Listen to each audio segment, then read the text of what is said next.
in media, political polarization, how social media is changing how the country understands itself, and his important new venture, The Weekly Dish.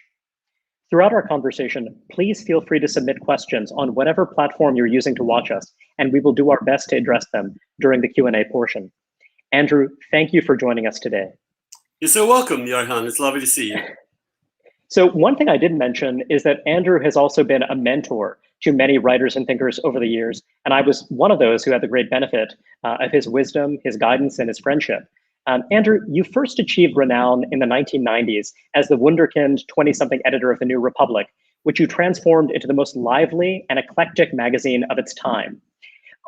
This is a very big question, but what do you think is the biggest change in the media climate of today versus what you were dealing with in the 1990s? It's unrecognizable, Raihan, I think. I was fascinated by having a liberal magazine, which was essentially a left liberal, center-left magazine with some obviously strands of neoconservative thought in it as well, and just try to create an atmosphere within the magazine in which we could talk about anything. We could fight about anything. We could debate things. We could hash things out in a way that no one could quite predict.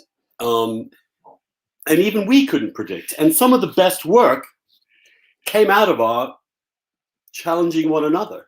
You may remember some of the great fights between Charles Krauthammer and Leon Wieseltier or Mike Kinsley going off. I remember just simply arriving at the New Republic before I became editor, and Kinsley, God bless him, he told me two things that I should be concerned with as a young intern at the New Republic. And the first was, write that now because you won't have the balls to write it in 10 years' time. And the second was, if you think you've gone too far, you probably haven't gone far enough. And to think of a magazine today in which an editor would tell the writers to go for it, not worry what will the outside world think. If you think you have a good idea, and if you want to express it, and if you want to take on somebody else's viewpoint, then that's what makes it interesting. And I try to just expand that principle into cultural, social trends. And we were grappling with the first wave of wokeness, really, with political correctness in the 90s. And it was a blast. We had fun. We laughed. We fought. We put out a magazine that I think was crackling with energy. And the energy comes from intellectual diversity. It comes from actually caring about what your magazine is doing. What we also had, which has disappeared from magazines, is we had an editorial, an unsigned editorial that represented the views of the magazine. And that was what we fought over. And elsewhere in the magazine, 1,000 flowers were encouraged to bloom and in fact fertilized and watered regularly. That, I'm sorry to say, I don't see in many places anymore. In fact, I go from magazine to magazine of the old variety, and they all seem almost completely indistinguishable to me. It's the same politics, the same arguments, the same references, and the same sort of smug satisfaction that we are on the side of the angels and on the right side of history. And that commits two sins. One, it's not true about what's going on in the world. And secondly, it's incredibly dull. I mean, it's really boring. I mean, to look at the op-ed page of the New York Times and it's just one identity check after another is among the dullest experiences one can have online. I suppose one argument could be that the ambition, the creativity, the energy, the fearlessness derived from a sense of security, a sense of stability, of solidity, that you had a number of writers and thinkers who had that native confidence to make those arguments in that way. Whereas now, I wonder if you think that part of what's happened in media is that you have people who are fundamentally more insecure. They're insecure in a variety of different ways. Perhaps they fear losing their jobs. Perhaps they're insecure along some other dimension. They're afraid of how they'll be characterized. But I wonder if you could elaborate on that, if you think that there is this greater insecurity in some objective sense that's shaping the media climate today? That's a good, interesting question. I think there's insecurity around identity because the general principles of critical theory, which insist that an individual's mind is sort of less relevant than the identity of the individual's mind, and that therefore only certain people can write about certain things with any credibility, that only a black person can really write about something to do with black issues, or a gay person with gay issues, and so on and so forth, and which other people feel constrained in offering their opinions if they're not the right skin color, gender, or whatever. Whereas in the old days, anybody could write about anything.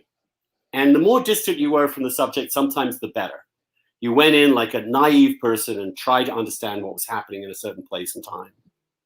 Secondly, I think, yes, there was stability. I mean, in the sense that a magazine like the New Republic had been supported for the better part of a century, and it passed from owner to owner, who were the kind of wealthy people who thought it was good for them, or whether they had a passion for something, but they would subsidize it.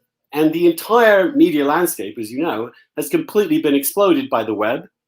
So magazines don't have that proprietary control over readership, any gatekeeper function to speak of. Magazines are being constantly heckled, as it were, and writers are constantly being heckled by Twitter in terms of intimidation, in terms of insults. So that makes you a little less secure. And thirdly, of course, none of this stuff is making money, and there are no big money people prepared to lose it like there used to be. Because if you owned a magazine like The Atlantic or The New Republic, when there were a handful of magazines, and remember, we only had 48 pages a week, so the number of pieces you could use were much smaller than they are today. I mean, I think The Atlantic puts out maybe 1,000 pieces a month now. Well, inevitably, when it's once a month and puts out 30 articles a month, of course the writers in there are going to feel more secure.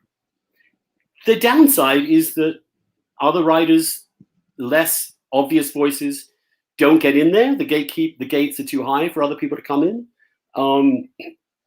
So I think it's a combination of all those things, to be honest with you, and also a collapse in belief in the liberal project, which I think is also fundamental to why these things have broken down. The idea that, in fact, liberal discourse is not the way to advance a society, that fully arguing just ideas without them being attached to any kind of identity is itself a delusion and won't help anything. And I think there is a combination. There's the simple fracturing of the media. There's the economic viability or unviability of the media. There is the heckling from outside the media. And there is the absence of these grand old beneficent donors who would essentially subsidize a bunch of writers endlessly. I mean, Marty Peretz gets a lot of flack, but he created an atmosphere in which a whole bunch of very talented people came together and put out a magazine that was never predictable and always interesting. Well, I don't say always interesting. Well, obviously some really boring stuff got through in the end, but nonetheless, it had a sense of mischief and fun. It had a sense of humor. I mean, I remember once I did in my time, because we were so known for writing critical, caustic pieces about everything, we did a special nice issue, and I did a big smiley face on the cover, and we just sent ourselves up a little bit. That doesn't exist anymore. They're all so po-faced and pious and puritanical in a way, let alone compared to the actual. Now, let me get all old manish. When I was an intern at the Daily Telegraph on Fleet Street in the 80s, where they were still in the old building where the actual building from Scoop I worked in. And there was a lord up on the 50th floor who you reported to, and everybody was blind drunk all the time. I mean, it was unbelievable that they could write under these conditions. Their lunches would last for like 3 or 4 hours. So I've seen such an amazing shift in journalism in my short lifetime. And I have to say, I've rarely been as down about it as I am now. You referred to some of the kind of new journalist class as pious, which I found striking. You've argued that the central fact of contemporary American politics is the decline of organized religion, particularly Christianity, because it encourages people who would otherwise have satisfied their existential yearnings through religion to bring those impulses to their politics. Can you tell us a bit more about that? It's something that's been a recurring theme in your work, and so I'm curious to hear more. Well, I come at this partly because one of the reasons I am a small c conservative in politics is because I don't really want politics to resolve my deepest anxieties. I understand that it's a way of organizing society. And I would argue that we have figured out the least worst way of doing that for the time being. I mean, we can always test it. It's called liberal democracy. And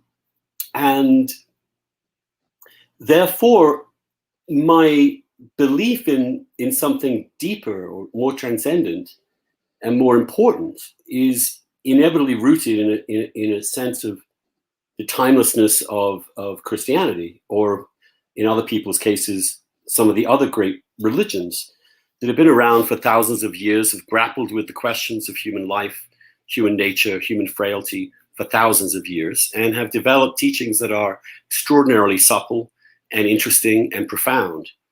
And the older I get, the more grateful I am that was a world I was introduced to, because it both creates perspective on the world as it is, and also gives you some kind of direction in life that is not entirely susceptible to the winds of fortune, whether they be cultural or social or political. And I think people who really don't have that, were never given that, or regard it as a bunch of fairy tales that has no more relevance to their lives than Harry Potter, that does not fill the need for meaning. It doesn't fulfill the need for purpose. And I think with the critical theory stuff, it's kind of ironic, because originally postmodernism was, in fact, about disrupting all systems of belief, constantly undermining everything, including itself.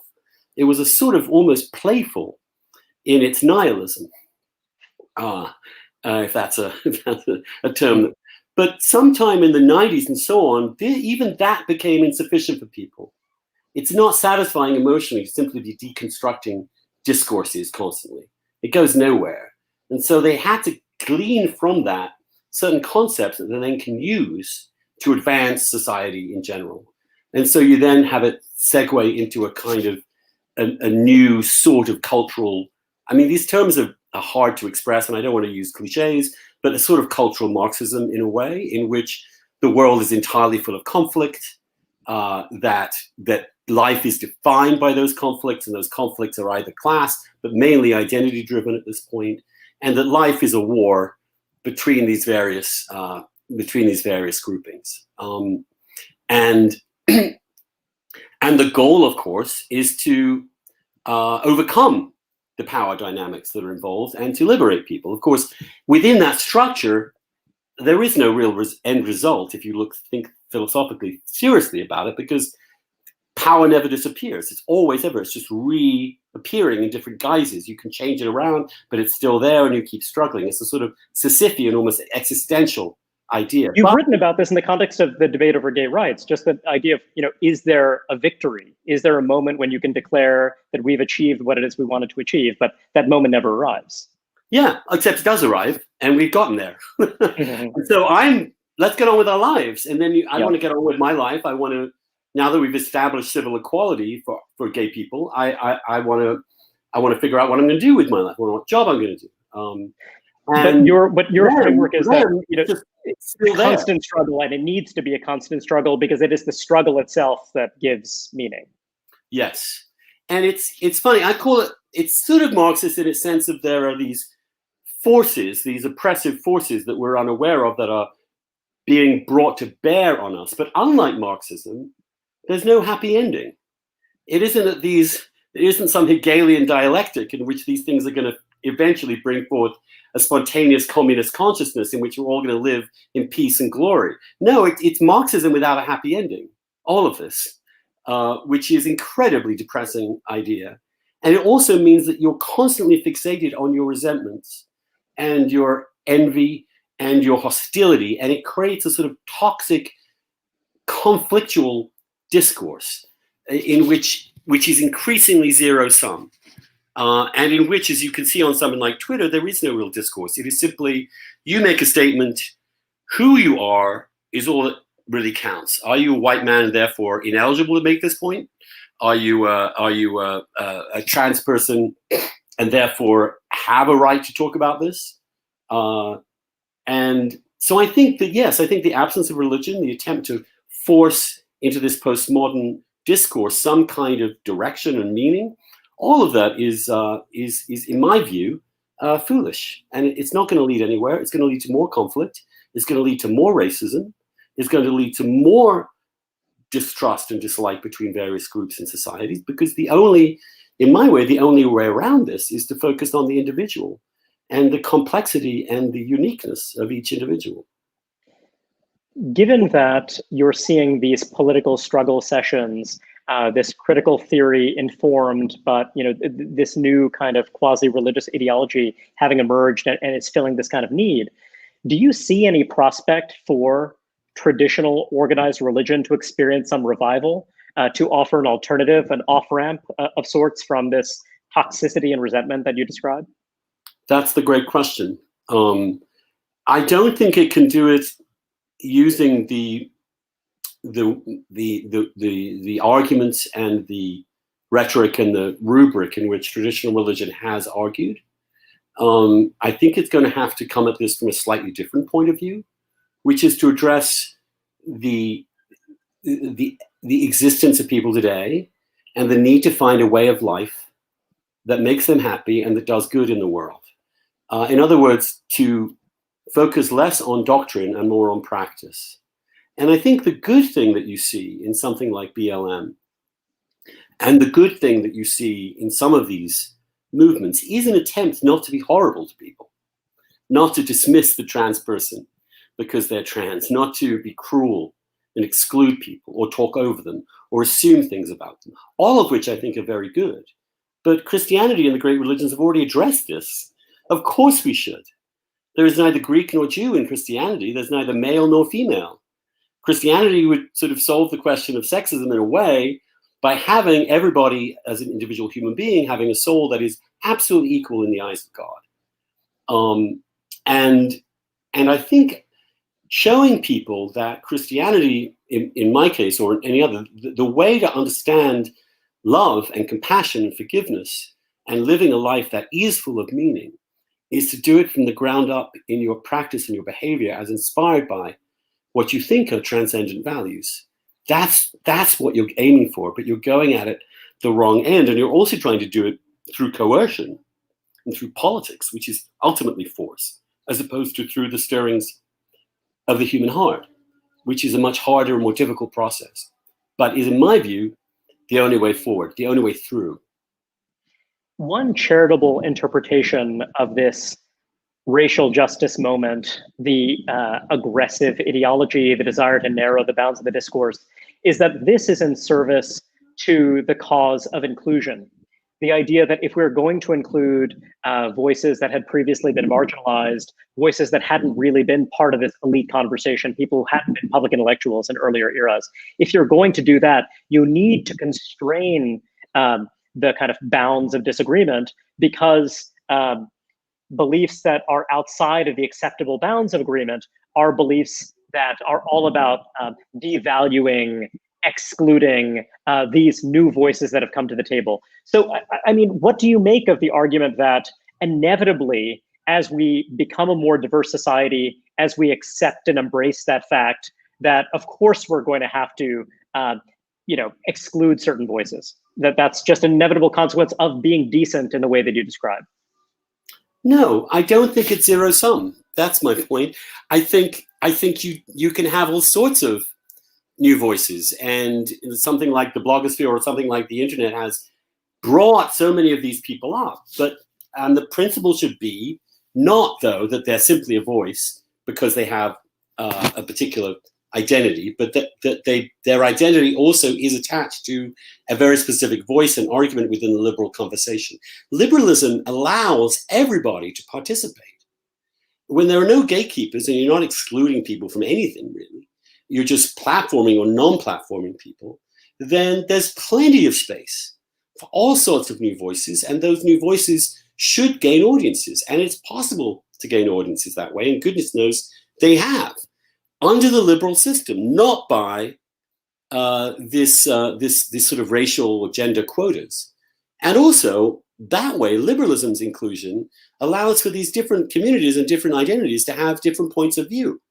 Whereas, in fact, the current leftist version of inclusion is only on the basis that you actually ascribe to critical theories analysis of the world, which means that... So it's superficial diversity, but it's not genuine diversity. It's only if you adhere to the script. Yes. And I mean, how many Black conservatives are there on the New York Times? How many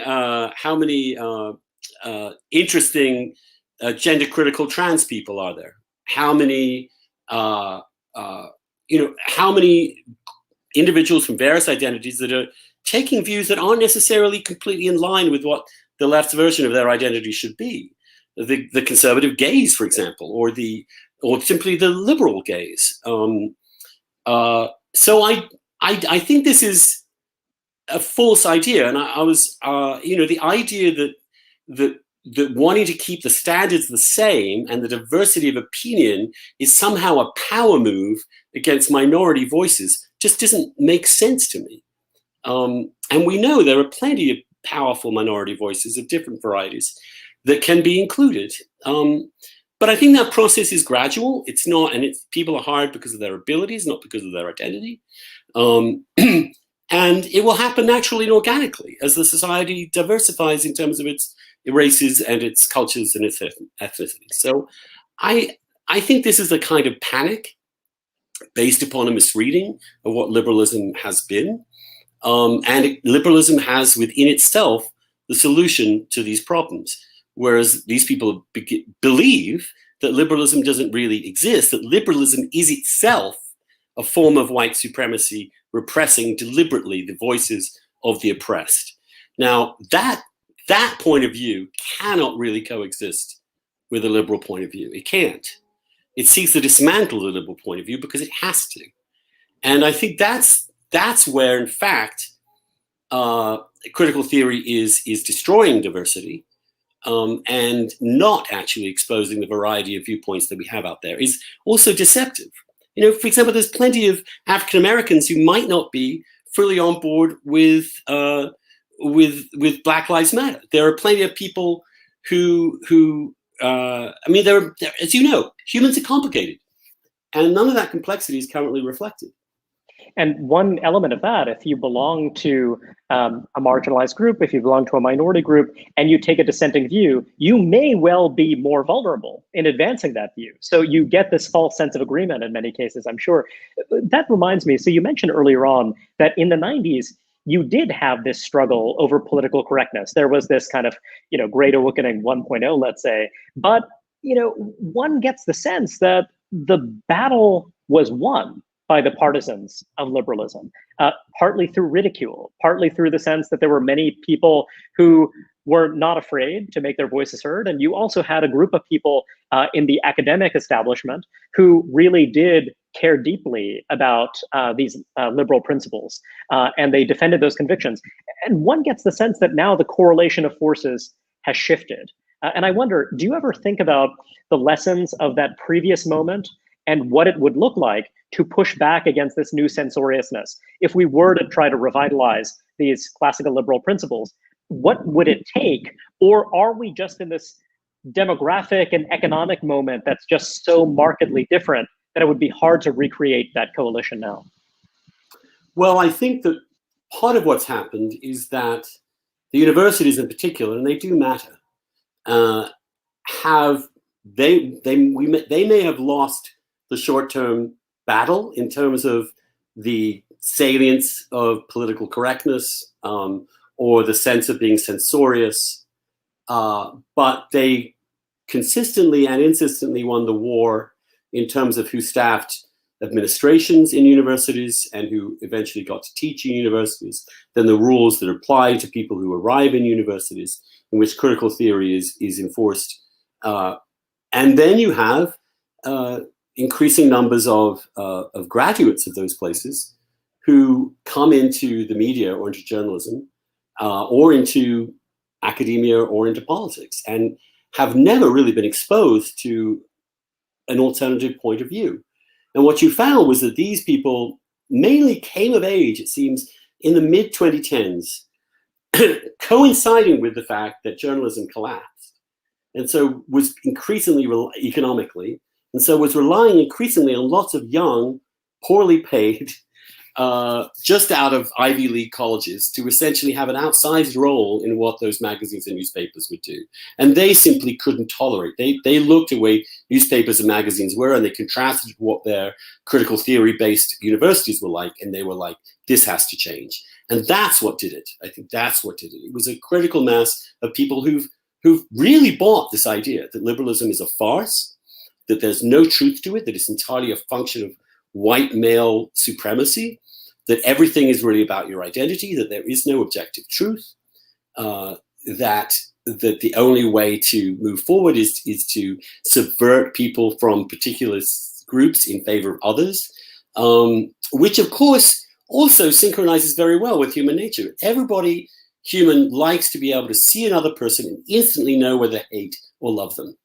And what critical theory does, not explicitly, but what it does in practice, is exactly what white nationalism does in practice, which is you see someone you immediately know, friend or enemy, depending on the color of their skin, their gender, whatever.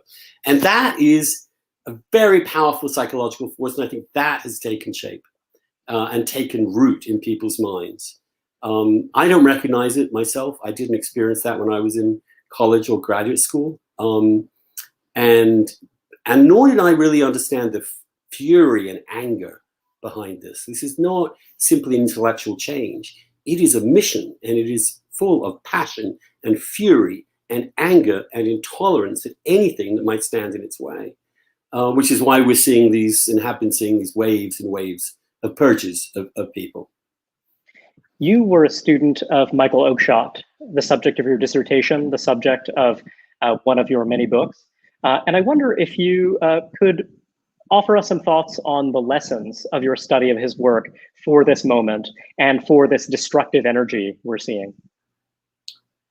I would say this, that for me, being a conservative at this point in history means conserving liberal democracy. The liberal democracy is a very rare and precious achievement, which sort of emerged in the late 17th, 18th centuries and came to its apogee really in the 20th century, which is so counterintuitive to human nature, it takes real effort and education institutions to sustain it.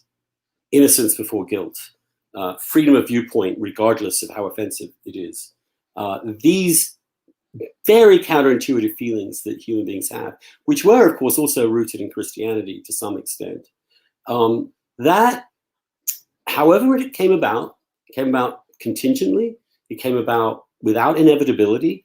It came about because people in different countries began to organize themselves in certain ways, began to appreciate the special uniqueness of the individual as it emerged in Europe in the modern era. The individual, by which I mean an individual like Montaigne or an individual like a character from Shakespeare. For the first time, individuals were loved for their own sake. This is what Oakshott is about. It's about finding and creating the space for individual human beings to flourish and to be their best selves. And this will mean extraordinary diversity of opinion, of character, of personality, and that we as a system have managed to create this that is both so fecund in terms of its ability to research and think and write and produce art in ways that other regimes never have, but that it's always vulnerable, and that the job of the conservative is to quietly, persistently attend to these institutions and try and sustain them and try and sustain this particular achievement. I think we're failing. I think the right has clearly failed to do that. And in fact, in my view, has sort of veered into an illiberalism of the right to counter the illiberalism of the left, in such that those who are left defending liberalism as institutions or as a system of government are increasingly beleaguered by both sides. And the tribalism of both sides means that the defenders of liberal democracy are going to be constantly razzed by people they agree with, whether they're on the right or the left. You were a very sharp critic of Jeremy Corbyn, and you wrote at some length about the ways in which he transformed the Labour Party. And you also argued that the Corbyn experience offered some lessons for the American center left, for America's Democrats. Yet the outcome of this year's Democratic primaries might point in a different direction. I wonder if you could offer some thoughts about the Corbyn experience in the context of the American center left. Well, I think that one of the things that conservatives have to really understand, and one of the things that's really creating this moment, is the failure of market capitalism in our current time to benefit most people in the society in terms of their sense of self, in terms of the work they do, and in terms of the income they get, and the possibility of doing better in the future. The way capitalism and globalization has happened has stripped a lot of people of those possibilities, and it's failing them. They're not better off than their parents were. They're worse off. There are fewer opportunities, it seems. That the kind of economy we're creating is not one that people find particularly rewarding or meaningful. And it's also brutally stratifying, in which the super elite are really on a whole different planet than the rest of us. And that needs to be addressed. You need to address people's inability to get housing that they can afford. You need to address the possibility that they might need to have increased standard of living in ways that the current market capitalism is not providing. And so Corbyn represented, I think, especially for the younger generation, the capacity to upend neoliberal economics. And that was a huge appeal, equally to upend Britain's foreign policy entirely, to reorder everything. Now it failed.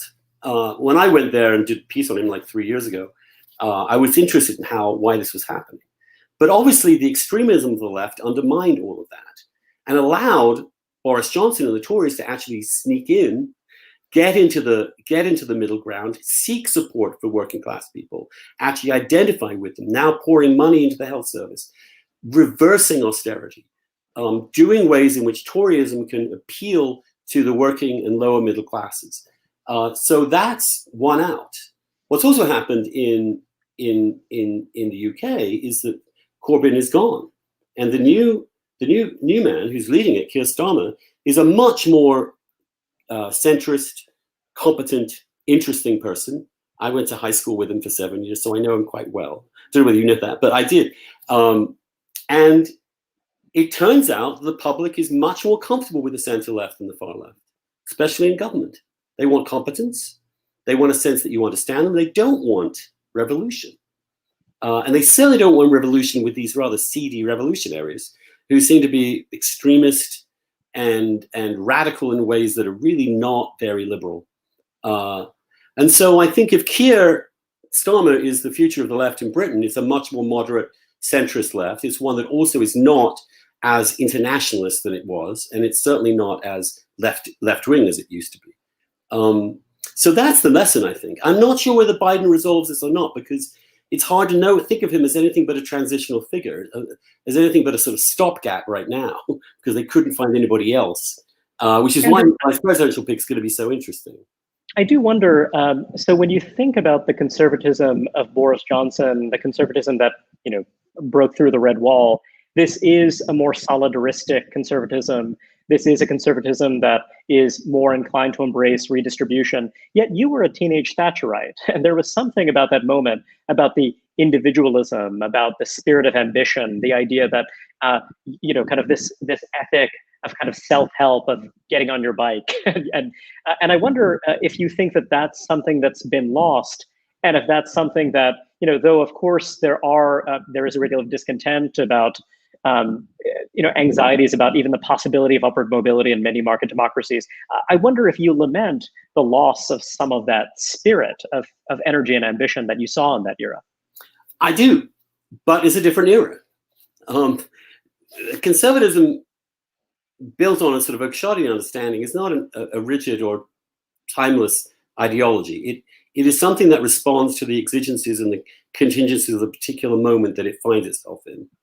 And all I can tell you is if you go to London today and compare it to London in the 70s, my goodness, so much individualism, so much vibrancy, so much energy. That is the inheritor of that Thatcher revolution. If you went to England in the 70s, it was unbelievably stultifying, incredibly lackluster, completely lacking in energy and passion, full of resentment and anger. These things are going to go in cycles to some extent. I don't think that Britain today is losing its individualistic bent. It's still there, but it requires adjusting. It requires some adjustment to different circumstances, to the role of global capital, to the reassertion of the nation state, for example, and to the protection of people's security, their health security, their retirement security, some underlying ballast for human beings to feel more secure in their own country and at least feel that their own government cares about them. And I don't think that necessarily has to wipe out the previous legacy of individualism and of the market economy. I think it can supplement it. And I think that's what Boris and Dominic are trying to do. I wonder, you are both a writer and intellectual, but you're also an entrepreneur. You built the first great political blog that became a great institution, and now you're going to launch your own newsletter product that is going to be a kind of revival of the Daily Edition weekly form. Now, you did that by forming an intense personal connection with your readers. And I wonder if you could tell us a bit about what you discovered in building that connection. Who were the kind of people who are your most loyal disciples? I just wonder if you have some thoughts on that and how that I hope I have no disciples. I don't want anybody following me at all. Well, look, Raihan, you. I'll embarrass you by saying we met because you wrote to me on the original Dish way back in the day, if you recall, from MIT. Sure. And you were one of the smartest, most interesting people I'd come across online. I met all sorts of people online, and you helped for a while for those the letters page you did. You edited some of the correspondence we had, and you'll notice the correspondence that we had is very much not disciples. They are actual hecklers, arguers, dissenters constantly.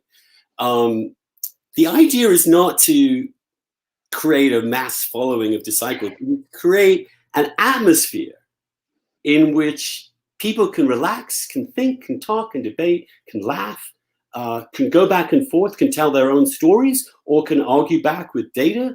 I mean, it's more about creating an atmosphere, I think. Now, is it your embrace of your own fallibility that allows you to create that kind of conversation? The fact that you've revised your views over time and that you embrace that? Do you think that that's what creates the room for that kind of conversation? I think so. I mean, it's not that I'm completely all over the map. But I am prepared to listen to arguments and change my mind if I think that's worth it. As I've just explained, I've gone from being a Thatcherite to supporting sort of Boris in many ways, and they're not exactly the same, but the times have changed. My goal is moderation and balance within Western liberal democracy, and it's way out of balance right now. And part of what I want to do with the Weekly Dish is to remind people that we have still the opportunity for a really liberal media. And I mean liberal with a small L, not a big L. And I see that disappearing in op-ed pages, in major newspapers and in magazines. And I want to do something to prove that there's a market for this kind of curious, skeptical, diverse, full of ideas place. And that's what the Dish really was. And even though it had me as the sort of lodestar, it was really a group of people fighting over stuff I wrote and me interacting with them. And that's a key part of what we're doing now. We're going to have, every week we have dissents, which I'm forced to deal with. And also as part of that, I'm sort of doing a Twexit, which is a word I want to popularize. Twexit is getting out of Twitter and trying to create spaces where you can actually have arguments which do not depend upon the identity of the person, their ability to get fame, and concentrate on the arguments and the ideas. And so that's what we're going to try and do as a sort of attempt to balance Twitter. Remember, we never had comment section. We always had curated editorial letters that came in, which were not rigged. Yeah, that's what I'm trying to do. I'm not really that much of an entrepreneur. I just got off the phone with these lawyers about setting up a company, and oh my God, it's just like I go into a sort of death spiral of thought of forums and datas and this, that, and the other, and this LLC and this. So that I'm not good at. I'm good at generating an editorial product people actually are kind of interested in doing. We have about 70,000 people signed up so far, which is great. They're not all paying, but enough are paying at this point for me to definitely increase the salary that I got at New York Magazine. So it's financially a step up for me doing this, which tells you something about the models that are working and the models that are struggling. That's fascinating. Speaking of dissents, Andrew, we have a number of questions from those who've been watching us. One comes from Brad. Why is a lack of affordable housing, broadly speaking, a failure of market capitalism, as opposed to a failure of those in power who want to manage and manipulate housing markets to create the outcomes they prefer? Yes, that's a good point, isn't it? Yeah, it's a mixture of both. I mean, what I'm trying to say is the current capitalist economy, while generating huge amounts of wealth and opportunities, has not been able to produce a housing stock that enables people to go to those opportunities or to go elsewhere for those opportunities. And that the lack of housing, particularly in large cities, is preventing the ability of people to really get going in their lives. And especially for those under 40, it seems the ability to buy your own home is becoming increasingly remote. And that's not something I think that's good for market capitalism. It's important for people to have their homes. And some of that is also environmental controls, zoning controls, all the other things. So maybe I concede that point. Maybe it is not just market capitalism, it is also the way it's constructed. But at the same time, I think we could do a lot better in cities and towns in generating more housing that people can actually live in and afford. Miguel asks, should we constrain public funds to universities or heavily tax endowments, considering their evangelism of this great awakening? This is a very difficult subject because, of course, we don't want the government to come in and start telling universities what they can and cannot teach. That's kind of an important principle for me. But if the universities are truly not providing anything like what we might understand to be the humanities, then I think if a government is directly funding some of this stuff, it could also just say, we also need to see some sense of debate within the university. And I mean, what's happening in Britain now is that they're applying for new grants and help to get through the COVID-19 crisis. And the government is placing some conditions on that aid and saying, we need you to prove that you have diversity of thought, which also means, for example, that universities can't just cancel speakers. There can't be a heavy-handed attempt to control discourse on those universities. But in general, certainly private universities, I am not, I don't want to intervene.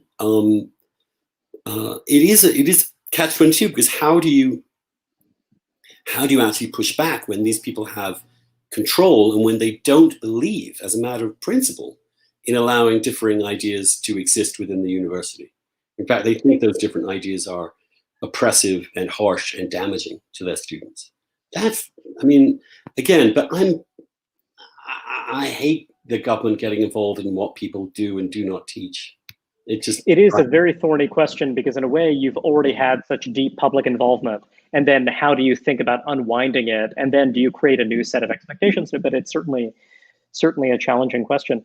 Marie asks, parents are the most important people, and alumni, and I think most parents and alumni are not quite aware of quite how drastically universities have changed in the last decade or so. And well, they know because when their kids come home and they correct them every time they open their mouths, they're beginning to understand what's happening. And maybe also COVID is going to generate, because of the people not going into universities at all, it's going to create a new opportunity for homeschooling, or indeed for different kinds of universities online.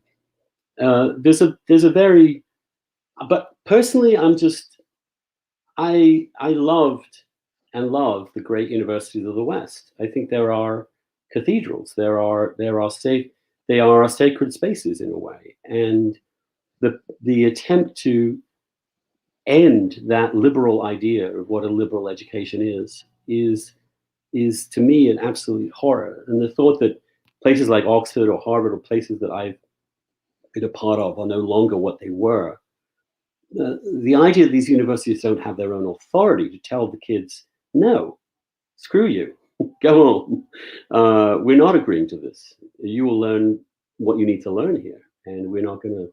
Certainly, your views are the last we should take into account. But somehow that class of leadership has lost their nerve, and I kind of abdication. Yeah.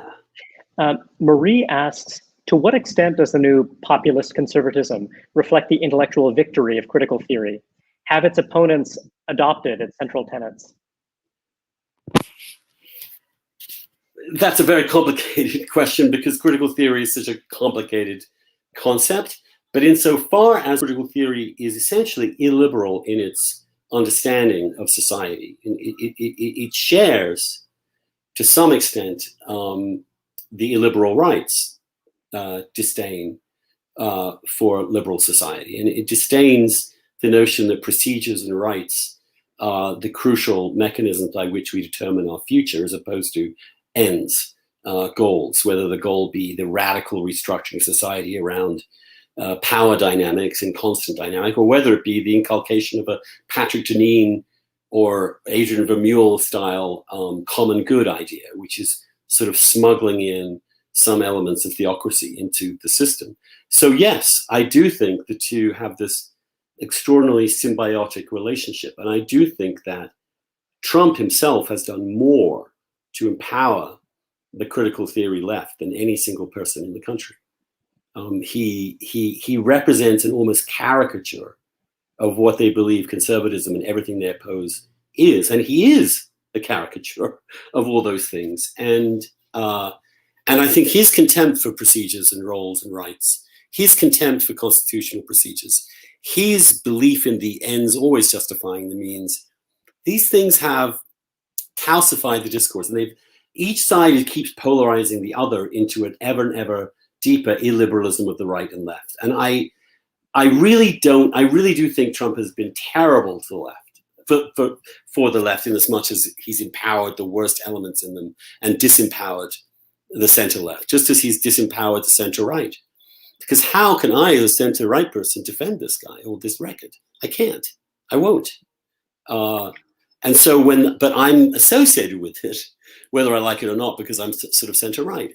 Similarly, the center left. And this clearing of the center, this sort of purification of both poles, has its own logic and its own dynamic, I think, that continues endlessly until one of the two is resolved. And if Trump is defeated in November, then we'll see what happens.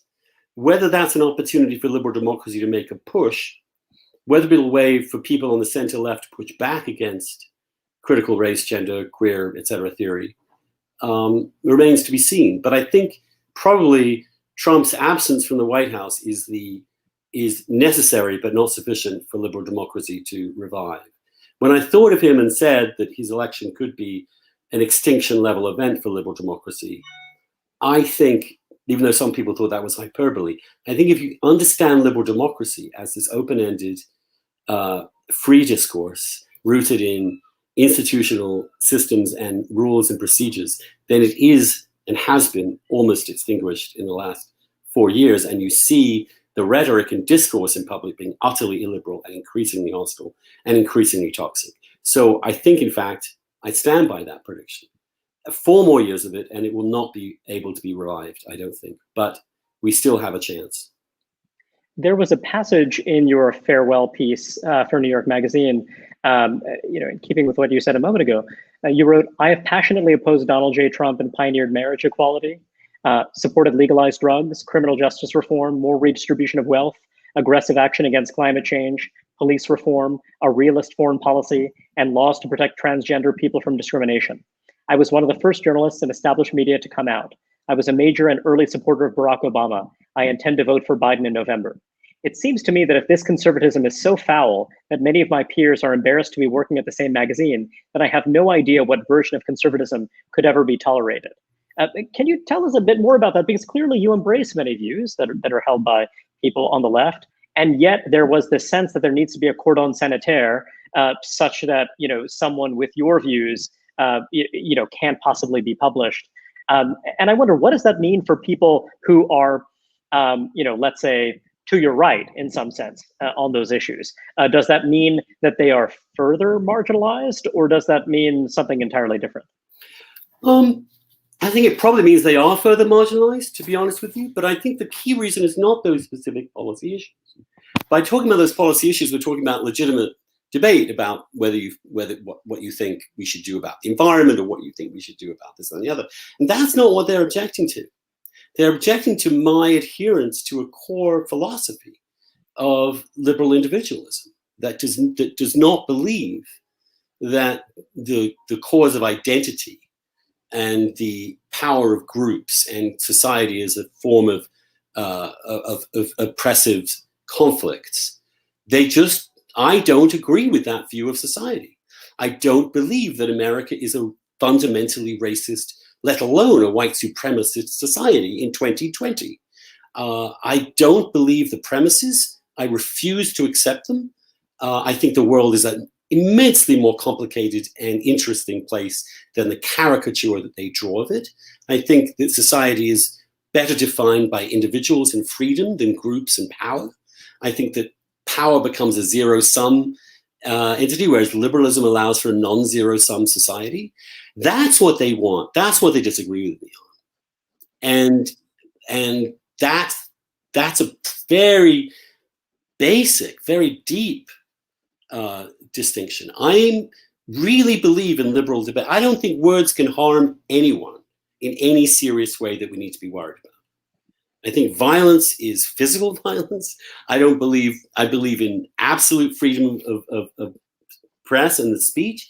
So in other words, I think it's just simply not the end point of the policies that I might support for various reasons or not, but it is the philosophy that I stand for, that's what's impermissible.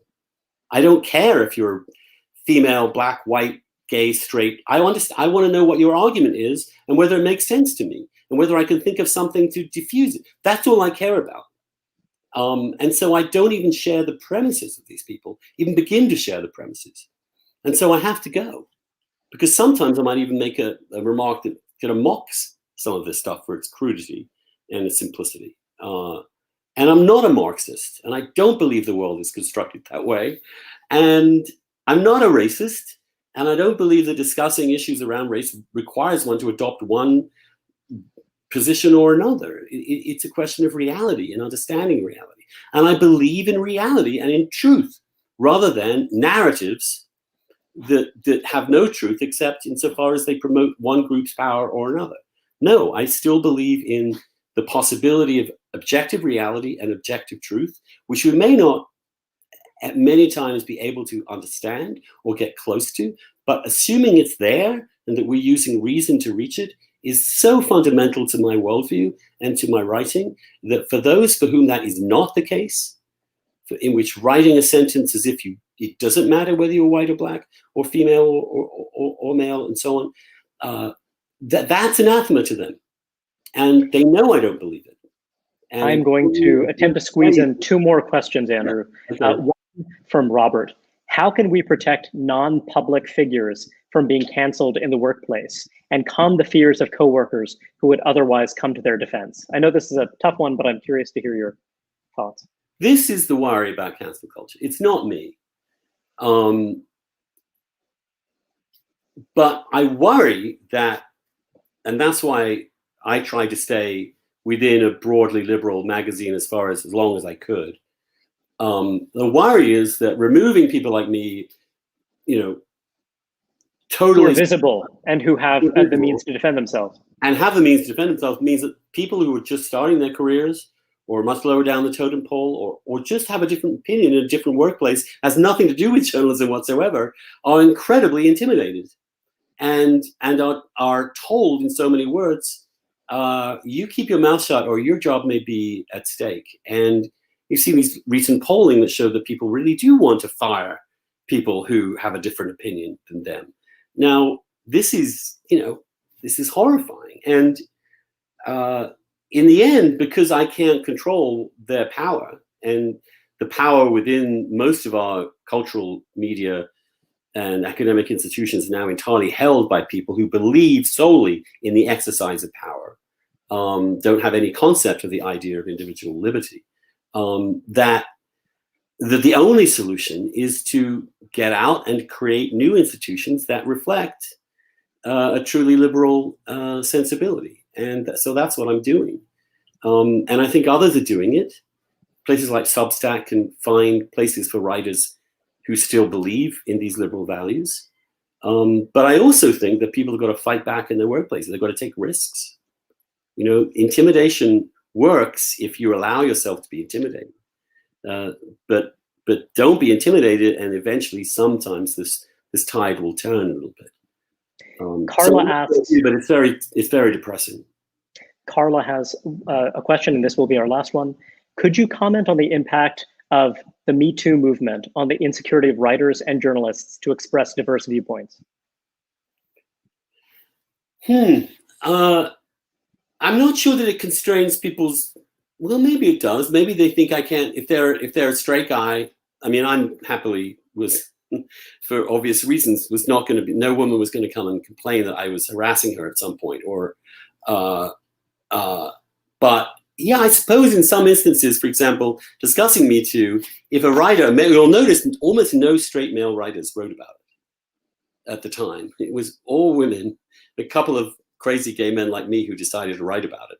But the straight men stayed away from this quite a long way. Why? Because they're terrified that what they thought was consensual sex like 20 years ago with someone could suddenly come up. So don't take a stand on this. Or if you do take the stand of complete, yes, I'm with you entirely, don't hurt me. And there's an element of that too, yes, of coercion, of blackmail, of attempted blackmail. Even if people have done nothing wrong, they're scared they might be accused. And a number of false accusations and ruined lives around this is remarkable. So yeah, in that sense, it did prevent some people's points of view. But in some cases, it wrecked people's lives entirely for reasons that were not clear. So in that sense, yes. But insofar as it did raise awareness of the way men in power can treat women who have less power than them, it was a good thing. And that's the other thing. I think it's a good thing that there is more racial diversity in journalism. I think it's a good thing that gay people are public in their lives. I think it's a good thing that women have been able to protect themselves more from male abuse of power, all of which is good. But if you throw out the liberal baby with that bathwater, it's going to be worse in future, but the oppressors are going to be slightly different. That's all I would say. Andrew, I promised to let you go at 4, and I just want to thank you. It was such a pleasure to have you. Thank you for taking the time to join us and talk to our audience. Thank you as well to everyone who joined us this afternoon and sent in your questions. If you'd like to join us for more conversations like this one or support our mission, I'd encourage you to subscribe to our newsletters or consider making a contribution.